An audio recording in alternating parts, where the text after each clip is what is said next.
أول تعليق من الكابتن الكبير محمد أبو تريكة على ما ورد من جمهور نادي الزمالك من سب وقذف وخوض في الأعراض تجاه نجم النادي الأهلي أحمد مصطفى زيزو أثناء مباراة الزمالك وسيراميكا كليوباترا التي قامت يوم الجمعة بتوقيت 8 مساء على ملعب استاد هيئة قناة السويس، والتي انتهت بفوز الزمالك بنتيجة 2-0.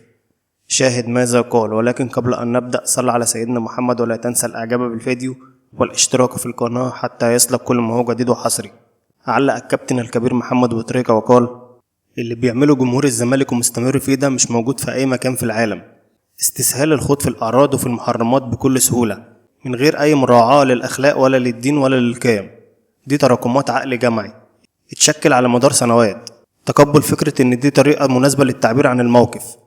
وأنا مش هناشد حد مش هيتغير، لأن النادي طلع الموسم اللي فات ودافع عنهم مهدد بإنه هياخد موقف لو صدر ضدهم عقوبة. أنا كلامي هنا لطه عزت، ده أول اختبار ليك السنة دي. انت ناوي تطبق لوائح ولا لا؟ انت عندك مراقبين مباراة بجد ولا لا؟ مفيش مجال ان في عقوبات الجولة ما يخرجش وفقا للائحة. عقوبة السباب لأول مرة غرامة 100,000 جنيه، وانا لو مسؤول في لجنة المسابقات هخلي العقوبة هي منع المتواجدين زائد غرامة 150,000 جنيه.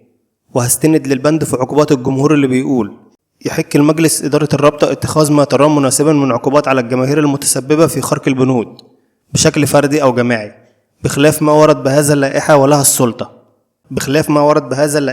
السلطة المطلقة بمعاقبة الجماهير بالمنع من دخول المباريات في المسابقات التي تنظمها. وقد تصل العقوبة لإيقاف مدة غير محدودة من الدخول إلى الملاعب أو إقامة المباريات بدون جمهور.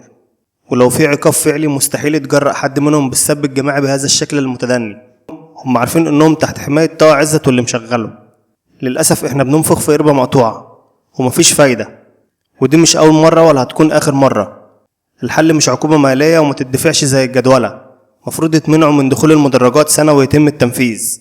فكرة العقاب عامة لازم تبقى معبرة وبقوة، ويبقى في رد فعل عنيف تجاه تدني أخلاقي وديني غريب على مجتمعنا وديننا وتربيتنا، علشان العيال الصغيرة لما تيجي تقرأ وتستوعب تعرف إن ده فعل أشبه بالجريمة وعقابه رادع وموجود بالفعل. مش نخلي كل حاجة مستباحة وننميها وننسى ربنا.